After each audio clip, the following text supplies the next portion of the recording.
Hey, John Crestani here, and I want to talk to you about something a little different than what I normally talk about. But I've been trying the keto diet the last 60 days, and I'm going to be going over my experience of what happened, and I'll also be talking to you about the foods I was eating, as well as the pros and cons of this kind of new fad diet that maybe you've been hearing about lately. So get strapped in, get ready, let's get into it.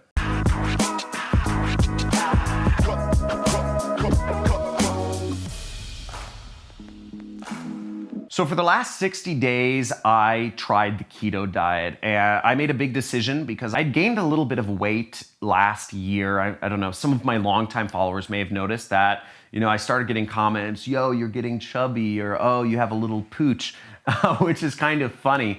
But I just figured I was gonna try one of the more extreme diets I'd heard of, which was the keto diet. And it's a very restrictive diet if you haven't heard about it. I'm gonna go over the foods in just a second here, but I figured I'd give it a try, give it a shot, and just see what happens. Now, if you don't know what the keto diet is, I kind of put what the good foods you can eat and the stuff you really can't eat on the keto diet on this board. So the way the keto diet works is you eat a lot of fats, okay? The diet is supposed to be, I think, 70% fats, 20% protein, 10% carbs, or something like that. But really, it's just a lot of fats right here. To really do this is you eat a lot of meats, a lot of nuts, and a lot of veggies, okay? Veggies such as, I don't know if avocado is a veggie, but veggies don't have a lot of anything in them, so they're generally fine to eat, but meat, nuts, and veggies. Whereas the stuff you can't eat on the keto diet, carbs. Carbs is the biggest thing. You just don't eat carbs. And carbs include breads, they include tortillas, they include pastas, they include muffins, they include croissants, they include sugars and fruits. So don't eat apples, don't eat oranges, don't eat mangoes, don't eat anything with sugar in it, M&Ms, etc. Burger buns, fries. It's just super restrictive. You don't eat tortilla chips. There's just so many things you can't eat when you cut out breads and carbs, which is why keto diet has a reputation for being very restrictive. Now, I tried out this diet, and frankly, my results after 60 days, I started with a weight of 175 pounds. And just to give you a little bit of perspective, I am 5'10". Okay, so this is what I started the keto diet at, and where I ended up is I dropped 2 inches in the, no, I'm joking. Screw that out, bad joke. But I actually, after 2 months, I got down to 160 pounds. So 2 months or 60 days on the keto diet, I lost 15 pounds, which is actually quite incredible. And I'm gonna go over the pros and the cons, and I'll be going over whether I'm continuing the keto diet towards the end of the video. But when I started out the keto diet, what I did was I started out with just cutting out little things here and there. So I'd go get a hamburger, I'd go to Fat Burger or Five Guys, and I would cut out 1 carb. So I'd cut out fries. And that was very hard for me to cut out fries. I love fries. But I'd still eat the burger with the bun on it. And I'd do that everywhere I went. For instance, I'd go to Chipotle. I love Chipotle. Who's a fan of Chipotle? Type in Chipotle down in the comments if you love Chipotle. I'd go to Chipotle and I'd order a burrito with rice in it, right? I ate the brown rice. And I'd cut out the rice, because rice is a carb. And slowly but surely, I started cutting out things, and that was the first week. Then the second week, what I did was I cut out the tortilla. So I'd just have a burrito bowl. Or I'd go to get a burger and I'd just have a burger on a bed of lettuce, what's called protein style. So I'm just having burger and lettuce leaves on top and bottom. It took me 2 weeks to really get into the diet where I was just totally cut off, and where I actually was in what's called ketosis. What being in ketosis means that your body is actually burning fats for fuel rather than burning carbs for fuel. Now, what you need to know about getting into ketosis is how the body works, how the body fuels itself for energy. So the first thing the body uses, and again, I'm no like scientist or whatever, but basically the first thing your body uses for energy is carbs, okay? So if you eat a lot of carbs, and this is what athletes do, they'll eat a ton of carbs because carbs provide a lot of energy, but they provide energy bursts, and then they also provide downs. So your body uses carbs for energy and stores the fat, stores the protein. But when you cut out carbs out of the equation, like the keto diet where you're eating barely any carbs. The keto diet, it's recommended you eat less than 40 grams of carbs per day, okay? Just to give you an idea, that's one soda, okay? One can of Coca-Cola contains 40 grams of sugars in it. So you can't even have a whole Coca-Cola. So your body starts burning fats for energy then. It's called ketosis, and you can actually measure this. You can take a blood sample or you can pee on a strip to tell if your body is burning fats for energy or burning carbs for energy. If you cut out carbs and you cut out fats, what your body would burn for energy is proteins. That's how people shrivel up and die. That's when people look emaciated, where literally their muscles start just being melted off of them because their body is getting no nutrition, right? So you gotta focus on fats and you get in this state called ketosis. So this is called the Google Jamboard. It's a new thing I've been using instead of a whiteboard. So let me know if you like it. Jamboard good, Jamboard bad. Let me know in the comments below. So I liken the amount of energy you get on carbs to being kind of a series of ups and downs. You eat carbs and you get tired, but then you get more energy. So it's kind of an up and down cycle. Whereas when you're burning fats for energy,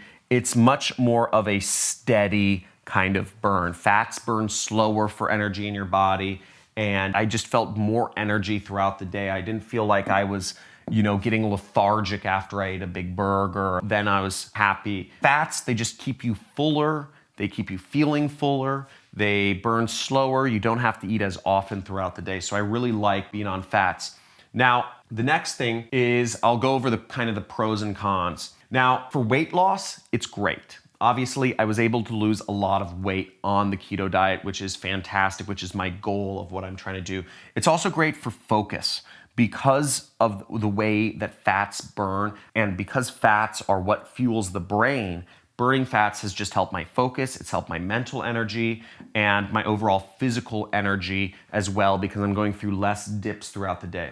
Another reason it helps focus is because it's a restricted diet. I have less things less variables to worry about. Instead of waking up each morning and thinking, ooh, where am I gonna eat for lunch? Do I want Chinese food? Do I want orange chicken? Do I want a burrito? Do I want this? Now, if I go to Mexican food, I'm eating fajitas, okay? If I go to American food, I'm getting like meatloaf or something. If I go to Chinese food, I'm just getting chicken. It's been good for my focus. I think about food less each day because I'm just meat, nuts, and veggies, just simple, straight line. And the other thing I really like about it is that it's measurable. I can tell if I'm in ketosis or not. I can pee on a strip and see if I'm doing the diet right or if I'm doing the diet wrong. Whereas other diets, I feel a little more loosey-goosey. You don't know definitively if you're on or off the diet. Now, as for the negatives, the first 2 weeks of the keto diet kind of suck, okay? Going through a couple days of what is called the keto flu just makes you feel lethargic, okay? It just wasn't fun, just being super lethargic for seemingly no reason.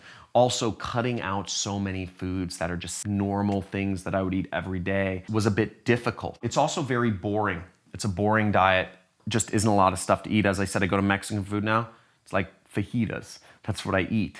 I eat fajitas and I eat a lot of guacamole. And it's also just so restrictive. Not being able to eat fries just kills me. Not being able to eat pizza kills me. Not being able to eat tacos kills me. Not being able to eat chips or Cheerios at night kills me inside. It's just so sad. I actually found myself one day, I bought a piece of pizza for my daughter. I was at the supermarket at Whole Foods and I was like, I'm just gonna have one bite of her pizza. That's it. That won't put me over my 40 gram a day, limit of carbs. And I just wolfed the entire thing down in a matter of seconds. It's hard to stay on.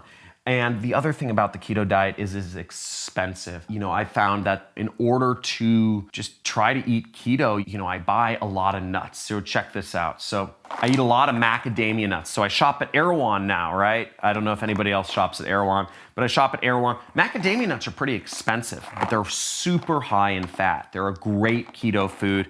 And I just been eating a lot of these. I'll eat 1 or 2 of these a day, but each of these costs like $6 each or something like that. Another thing I eat a lot of is I eat a lot of nut butter. Here's some nut butter from RX.